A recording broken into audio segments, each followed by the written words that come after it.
So from this week onwards, we are starting a Monday presentation by consultants. So what I would like to discuss today is on a theme because of the ongoing COVID pandemic. Lot of regular, important, or what has been instituted annually as very important concepts in clinical medicine has been submerged in the COVID pandemic. One of them, but significantly which stood alone, was the Anti-Tobacco Day of this year. I'll discuss a few things about it and a few things concerned on it. The presentation moved. Oh, sorry. Yeah, the theme for this year is actually protecting the youth from industry manipulation and preventing them from tobacco and nicotine use. It's a very strong concept, and WHO has taken it headlong. There has been media, including social media hashtags on tobacco exposed.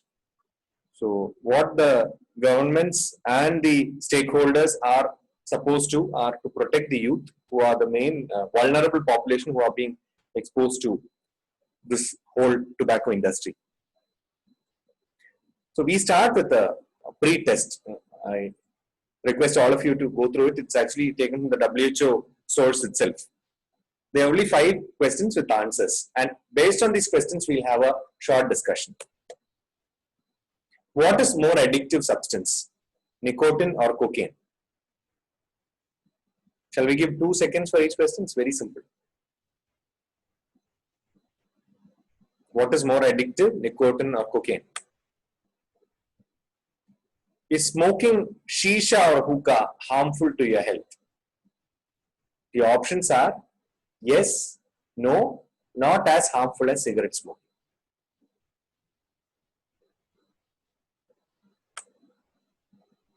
Are e-cigarettes and other vaping products harmful to your health? Yes or no?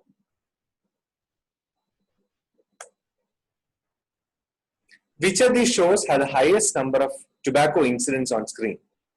Making a Murderer, We Are Walking Dead, Stranger Things. For those of you who are series buffs, these are very popular US series on Netflix. Smokers are more likely to develop severe disease with COVID-19 compared to non-smokers. True or false? The tobacco industry brings financial gain by providing millions of jobs and taxes that governments and people depend on. True or false? These are the questions. We'll come to the answers at the end of the presentation. So just one slide on introduction, which most of us know, and very definite that all pulmonologists, all physicians, or all treating doctors or healthcare workers should know, is that tobacco is the only product which is manufactured and sold which kills up to 50% of its users. Any product which causes significant harm to the health or the well-being of a person, for more than 5% of its consumers, will not be marketed anywhere in the globe. Like for example, you take Maggi noodles. Recently, I attended a webinar in which I posted an example for the students, college students, that if the government finds today, if the US government, FDA finds that 5% of people have diarrhea with Maggi noodles, the production of Maggi noodles will be stopped. Similarly, in India, even though we don't have a stringent law like the FDA, similarly, if it causes significant difficulty in the well-being of that person, the production will be stopped. But tobacco is the only product which is marketed, which causes death in 50% of its users and kills 7 million people each year. What is our corona statistics now? It is across 7 million, 7.2 million. But annually, for the multitude of decades that we had previously, tobacco kills. And out of the 7 million, 1 million never smoke. So how do they die? They are actually second-hand smokers or passive smokers. And around 80 million of the 1.1 billion smokers in the world. So almost 1.1 billion in the world are smokers. Of them, 80% live in low and middle income countries like us. Nicotine and cocaine.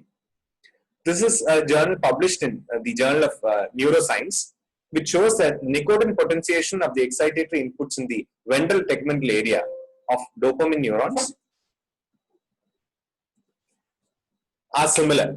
Like if there is a 15-minute exposure to nicotine, causes a long-term increased excitability of neurons involved in reward. And this result is actually very similar to cocaine. And the mechanisms of memory on the first impact creates a long-lasting change in the person's brain. So what's the difference? Nicotine and cocaine. They are actually equally addictive. But there's a huge difference in loss. Imagine I am carrying 100 grams of cocaine. Matthew has a doubt that I am carrying it. The NDPA, or the Narcotics, Drugs and Psychotropic Substances Bill of 1985 says that if I am carrying or suspected carrying 100 grams, I get a rigorous, so I get arrested without bail. I undergo a rigorous imprisonment for a term for 6 months or a fine extending up to 10,000. If that volume is 1 kilogram, it goes up to 10 years and the fine is 10 lakhs. And it's a non-bailable, non-parolable offense. Let's reel it back to cigarettes. I'm carrying a packet of cigarettes. Nobody is going to catch me unless I'm smoking it in public. And that too, the fine, earlier it was 200, now they have recently raised to 100 based on CORPA Act. Even though the impact is so huge, similar, the strength of laws supporting it is very different. Hookah or shisha as it is called, very popular, especially in the past from the 2000s. It has been rampantly popular in the US and the UK. Even as we know, the Eastern, Middle East and also in Asian countries, it was quite popular even in the older times. So this is a review article published in Biomed Central, which looks at the effects of hookah and water pipe smoking on general health and cardiovascular health. This is the basic structure of a hookah. As you can see, the top part is where the tobacco burns. They keep aluminum foil rolled tobacco or tobacco raw on the split. And then there's a long tube. There is a pipe that extends into water. This can be normal water or a flavored water. Or you can add flavor even in this drum. There is an air vent and there is a hose. So the burned tobacco comes through this tube, and through this water, the fumes rise in this bottle. So you suck air through the vent and then it goes through the hose into the mouthpiece of the person. It's very, very significant because the general public and even a lot of trained professionals think that this process makes the smoking absolutely or at least minimally safe. Because the water takes the harmful effects of the tobacco and you get a fresher air, which is not at all correct. See, in this study, they showed that the carbon monoxide levels. So the red is actually tobacco hookah, green is non-tobacco hookah, light blue is single cigarette, and the dark blue one is a packet per day smoker. So you can see a packet per day smoker is actually leading in most of the things, isn't it? But compared to a single cigarette a day person, the hookah person's carbon monoxide levels and tar levels are quite significant. But the formaldehyde levels compared to the packet per day person is less. But can you see here, the tar levels, the hookah concentrations are quite higher compared even to a pack per day smoker. Whereas formaldehyde and acetaldehyde significantly higher than a single cigarette day smoker. Why is this so? The article explored multiple theories. One of the theories were a cigarette usually lasts for a duration of 3 to 6 minutes. But a hookah session lasts for around 30 to 60 minutes or even some kinds 90 minutes. Cigarette is a dry smoke. It's actually an irritant, but you get used to it and the nicotine addiction parts of it helps you smoke longer. But whereas hookah is actually more comfortable. It's a moist smoke. So the amount of tar that goes into your system is significantly higher because you smoke for a longer duration. And on the proof to the contrary, compared to cigarettes, they are not harmless. They do have significant problems. This is looking at the particulate matter 2.5, which is a very important marker for air pollution. So they looked at places where they use hookah and normal places as controls. So you can see a hookah smoker's house is in green, cigarette smoker's house in blue, New York hookah bar is in dark blue, and Oregon hookah bar is in dark red. You can see that the particulate 2.5 concentrations are quite high in the hookah bars, which itself causes a increased risk of cardiovascular and pulmonary damage and systemic damage. Ends, and where does it end? So e-cigarettes have been coined a term which is called as electronic nicotine delivery devices, and electronic non-nicotine delivery devices are called ENDS, which is with two N's. So if you go to NEJM has spared a huge section for e-cigarettes and vaping-related disease. There are 100 plus articles. I'm just quoting one which was recently published on 23rd of April this year. So CDC looked at the whole group. It formed a group called as Lung Injury Response Mortality Working Group.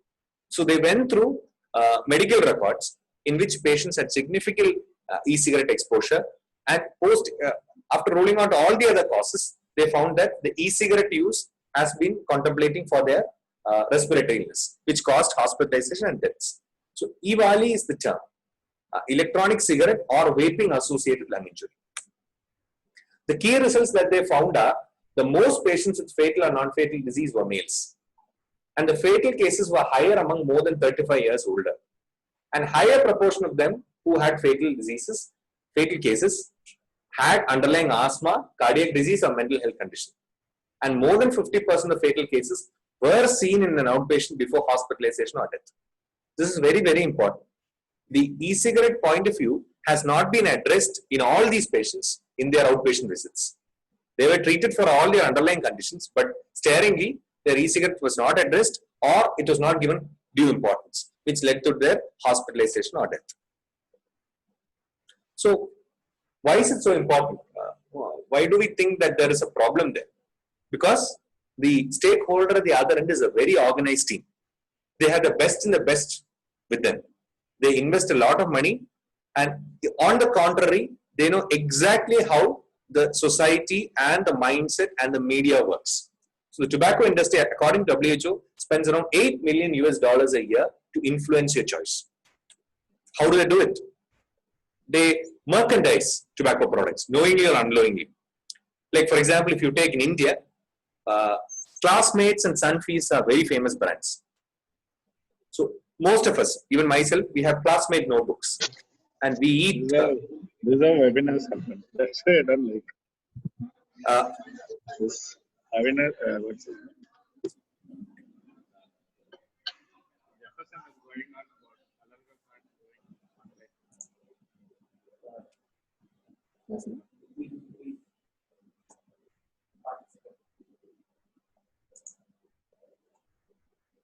Tell a new call.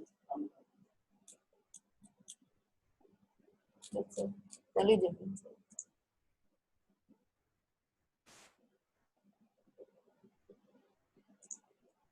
Sorry. Oh, no problem. Sorry again. Yeah, so $8 billion to influence your choice. So Classmate notebooks, coming back to it. Most of us do not recognize that Sunfeast and Classmates are actually subsidiaries of the ITC, which is the Indian Tobacco Company. Okay, and they have brands of chains of hotels like the Fortune or ITC Grand Chola. So this is the way indirectly they influence our choices. So they make us feel that the amount of money that they generate from the tobacco industry are being used for a good cause, which is not actually so. Events. So if you take grand events like galas and parties and New Year buffs, tobacco industry funds these industries and promote their products very subtly. Social media. We live in a generation where social media makes a lot of influence. So there are a group of people or a huge number of people who are called as social media influencers, who have a lot of followers in YouTube, in Instagram, and also in Twitter. The tobacco industry actually pays them to promote their products. Movies and television. Even though there is a stringent ban, a lot of warnings coming in, you can even now say that a lot of on-screen content contains the hero or the protagonist using tobacco-related products, which influences younger minds very significantly. I'll just put one slide on this because we have an extensive session on COVID-19 effect of tobacco effect on COVID-19 in upcoming weeks. So I'm just putting this slide. It definitely causes increased damage in lungs and makes it more vulnerable because the primary manifestation is hypoxia with pneumonia and ARDS, which is increased almost 10 times in patients who are already using tobacco. But the detailed session will come in following weeks. So this is a important fact sheet which WHO has put forward, because erstwhile any studies or any tobacco related literature that come forward, including the amount of tobacco that is extracted from each piece of cigarette, all those were mechanized and supported by the tobacco industry itself. So for example, when they wanted to produce models of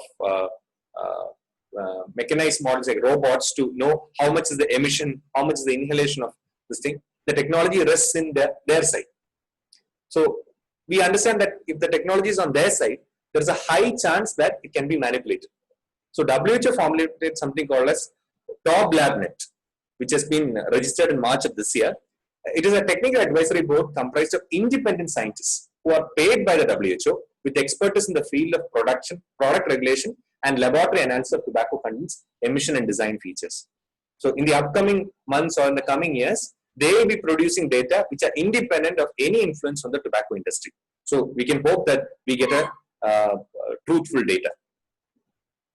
So what can we do as pulmonologists or as people who are seeing patients who use tobacco? We need to encourage that, especially youth, that we should break free from the tobacco industry and related manipulation by becoming educated on their tactics, harm caused by their products, and we should join the tobacco-free generation. Coming back to our answers to our post-test, what is more addictive, nicotine or cocaine? Actually, equally addictive. Is smoking shisha or hookah harmful to your health?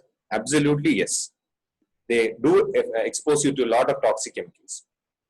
Are e-cigarettes or other vaping products harmful to your health? Yes.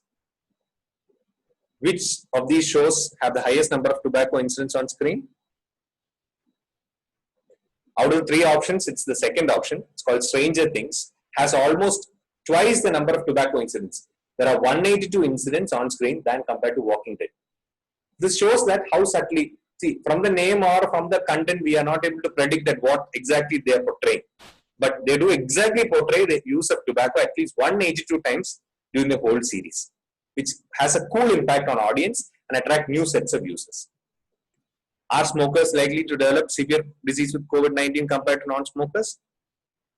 True. Research says that higher risk of getting severe COVID disease because their underlying lung function is impaired, and quit today to reduce the risk and start a healthier life. Tobacco industry brings financial gains, provides millions of jobs, taxes, governments, and people depend on. It's actually a paradox, like alcohol. People say this, but actually tobacco use causes health problems that are very costly for both the government and individuals. So if you apply the cost of hospital bills, health system, fact that illness detracts job productivity and far outweighs the economic benefit of the industry.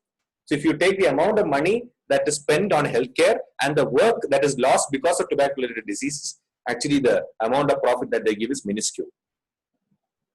I'll stop with a short video. You might be able to figure it out on your own, but not everyone does. I'll let you in on a secret. You might be able to figure it out on your own, but not everyone does. Over the years, many have got into it without even knowing.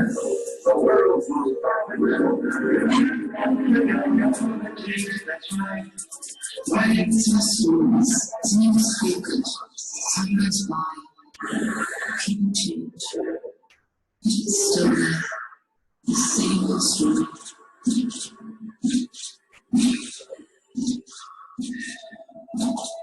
Just big difference.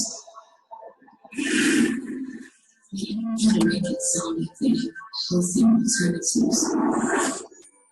They have fancy strategies. With dark genes.